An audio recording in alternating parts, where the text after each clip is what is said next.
Hola, mi nombre es Carlibet Contreras Alvarado, estudiante de la Facultad de Enfermería y Obstetricia de la UAM, cursando la unidad de aprendizaje clínica de enfermería en cuidados intensivos con la docente Claudia Concepción Santana González, el turno matutino del grupo 17.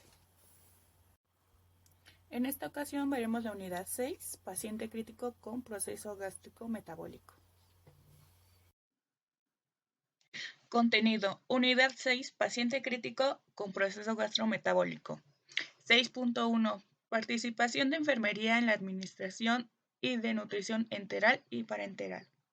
6.2. Monitorización e interpretación de variables invasivas y no invasivas al paciente en estado crítico con alteraciones gastrometabólicas. 6.2.1. Presión intraabdominal. 6.2.2. Presión perfusión abdominal. 6.2.3. Perímetro abdominal. Participación de enfermería en la administración de nutrición enteral y parenteral. Nutrición enteral. Esta es la administración por boca o por sonda de nutrientes parcial o totalmente digeridos para conseguir una nutrición adecuada, y esta tiene que ser considerada la primera técnica a utilizar. Normalmente se utiliza la sonda nasogástrica en esta. Ventajas. Dentro de sus ventajas están que es fisiológica, es menos costosa y sencilla, presenta menor riesgo de complicaciones graves o severas, tiene menor riesgo de aportar un exceso calórico y preserva la integridad de la mucosa intestinal y el efecto inmunológico de esta.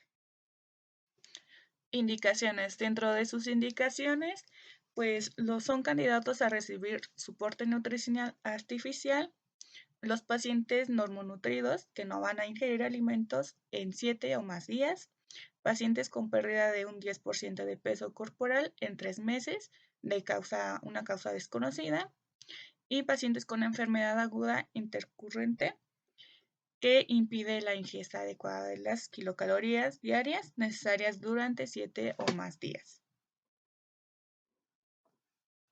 Tipos de sondas. Como bien dije anteriormente, la sonda más utilizada es la sonda nasogástrica, la cual permite administrar cualquier tipo de dieta y ofrece más seguridad en la administración de fármacos que otras vías. La sonda nasoduodenal y la sonda nasoyeyurenal, que se introducen hasta el duodeno y están indicadas en pacientes con vaciamiento gástrico retardado y o alto riesgo de aspiración, con especial indicación de la sonda nasoyeyunal en las patologías del intestino alto, como la pancreatitis aguda grave. Formas de administración. En esto tenemos dos tipos de formas, en la cual una es la intermitente y la otra es la continua. Dentro de la intermitente es la más parecida a la nutrición habitual, ya que va por tiempos. Se puede utilizar en pacientes con tracto digestivo sano y se realiza con jeringa y es útil sobre todo para la nutrición enteral, domiciliaria, por gravedad y con bomba. Dentro de la administración continua, esta se realiza sin interrupción, disminuye la distensión gástrica y el riesgo de aspiración, facilita la absorción de nutrientes y debe ser lo más precoz posible, una vez conseguida la estabilidad hemodinámica. Esto debido a la disminución de la translación bacteriana. Dentro de sus contraindicaciones, estas pueden ser absolutas, en las cuales tenemos vómitos incoercibles, hemorragia digestiva, hilio paralítico, obstrucción intestinal, perforación intestinal.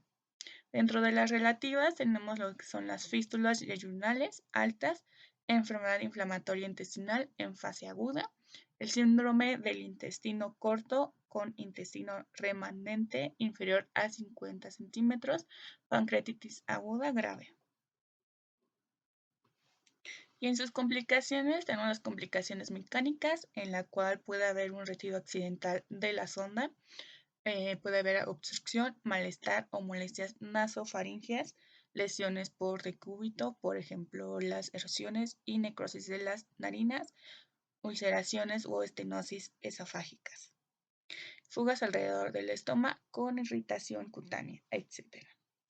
En las complicaciones infecciosas, pues la colonización traqueal, puede haber una broncoaspiración, sinusitis, otitis media, absceso del septo nasal, etc. Dentro de las complicaciones gastrointestinales tenemos el aumento del residuo gástrico, diarrea, el estreñimiento y la distensión abdominal, vómitos. En las metabólicas tenemos la hipoglucemia, hiperglucemia y alteraciones electrolíticas, deshidratación y sobrecarga de volumen. Y dentro de las psicológicas tenemos la dificultad de adaptación ante la nueva situación y la incapacidad de saborear alimentos y la alteración de la imagen personal. Dentro de las intervenciones de enfermería tenemos lo que es la posición del paciente semi-Fowler o Fowler. Tenemos que valorar la ubicación de la sonda cada turno y antes de reiniciar la alimentación. Debemos de mantener la permeabilidad de la sonda. Siempre realizar higiene de manos. Ya saben, antes de tocar al paciente, después de estar en contacto con el paciente, antes de realizar una tarea séptica. Mantener una buena limpieza oral. Y valorar el estado de piel y mucosas de las fosas nasales. Y se debe de cambiar el equipo cada 24 o 48 horas. Nutrición parenteral. Esta es la administración de nutrientes por vía venosa. Estas tienen la finalidad de mantener un adecuado estado nutritivo y permitir reposo digestivo en aquellos pacientes en los que este está indicado. Debe aportar todos los nutrientes esenciales como lo son la agua, hidratos de carbono, grasas, proteínas, sales minerales, vitaminas y oligoelementos. Algunos términos utilizados en la nutrición parenteral son nutrición parenteral total. En esta se administran todos los principios inmediatos por vía central. Nutrición parenteral periférica. Esta suele ser incompleta, faltando alguno de los principios inmediatos. Nutrición parenteral hipocalórica. Cubre todas las necesidades proteicas, pero con un bajo aporte energético.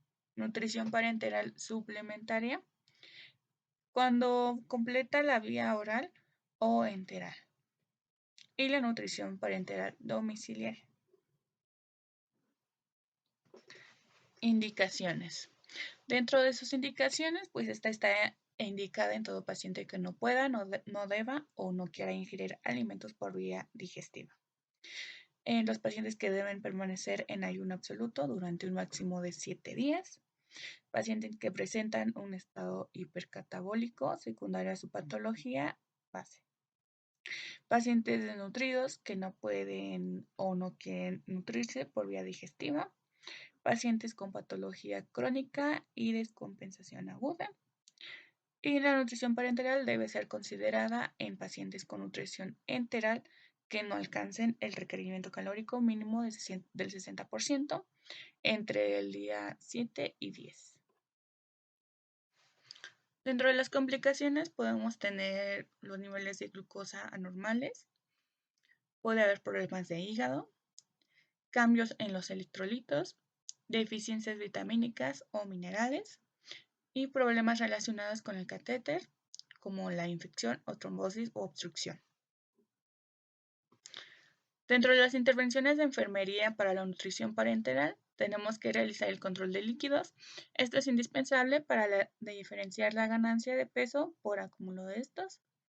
Tenemos que pasar diariamente al paciente, claramente si está en condiciones de hacerlo. Realizar la determinación de glucosurias y cetonurias cada 6 horas, incluyendo la glucemia capilar.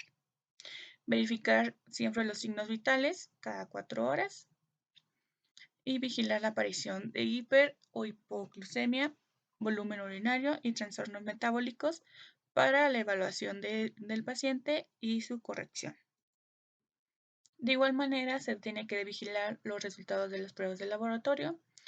Si hay algún valor anormal, se debe de informar inmediatamente al médico. Y el estudio antropométrico se realiza generalmente cada 15 días. Se debe de realizar el cálculo de los requerimientos calóricos y proteicos diariamente.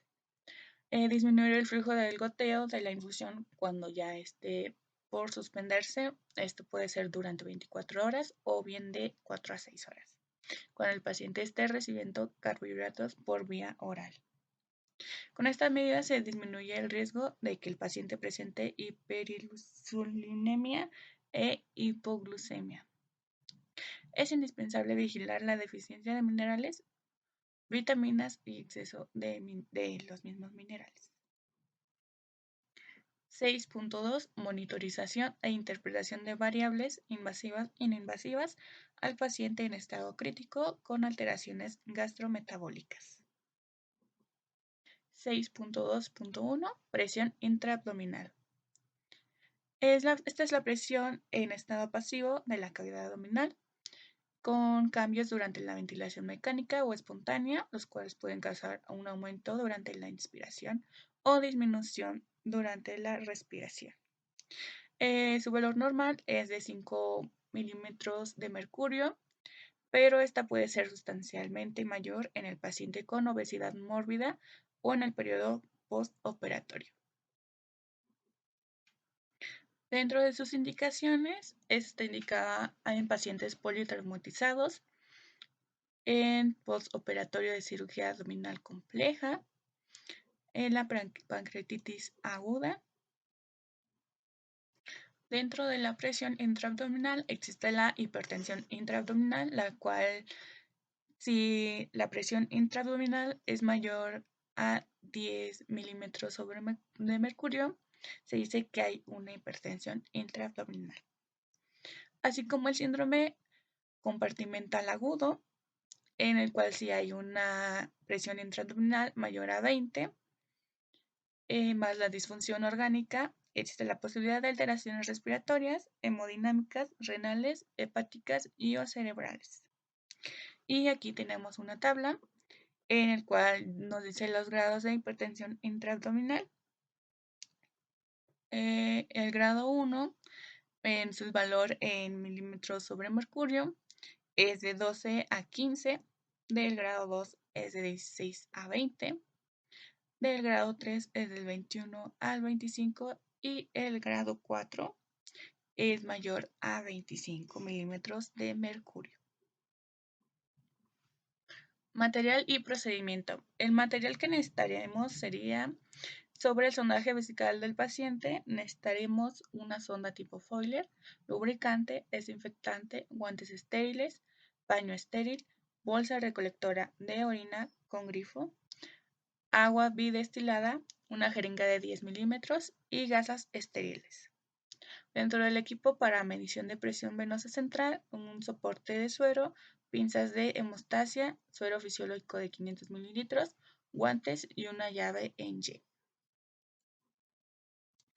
Dentro del procedimiento sería el siguiente: el paciente debe estar en posición horizontal y realizado el sondaje vesical, evacuaremos la vejiga, colocaremos la regla de presión venosa central en soporte para suero, coincidiendo el cero de la regla con la sínfisis púbica del paciente. Conectaremos la solución fisiológica de 500 mililitros en la regla y la llave en Y en el extremo distal y la bolsa recolectora de orina en el otro extremo, pinzando en la misma. Instalaremos 150 mililitros de suero a través de la sonda vesical y observaremos la oscilación de la columna de líquido de la regla de medición de presión venosa central, registrándose el valor en la hoja de enfermería y comunicando cualquier anomalía.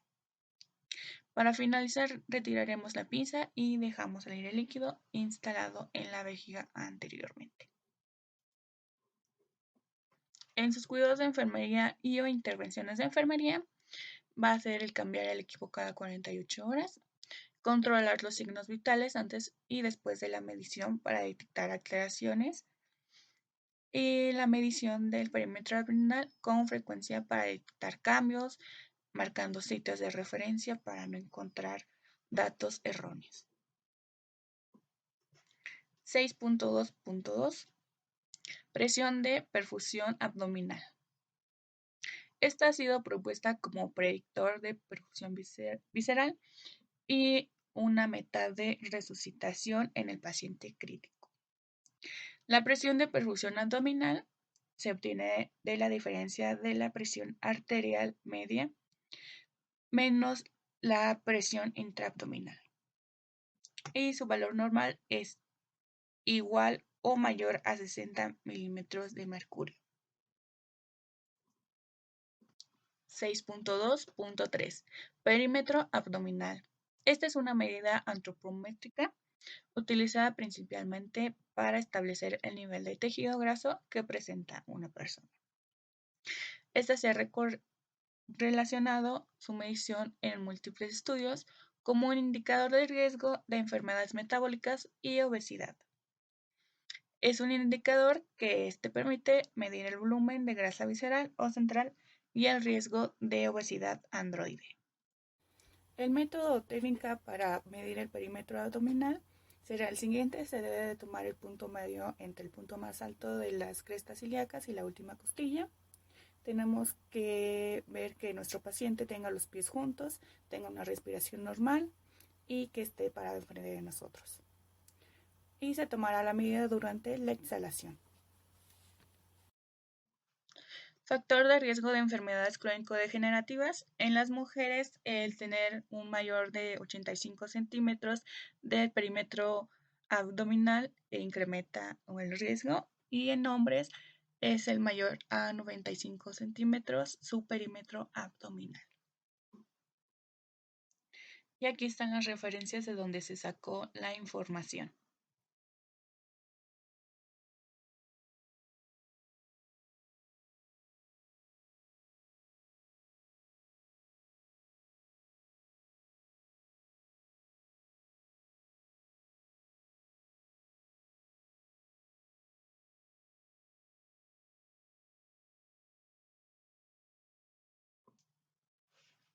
Gracias por su atención.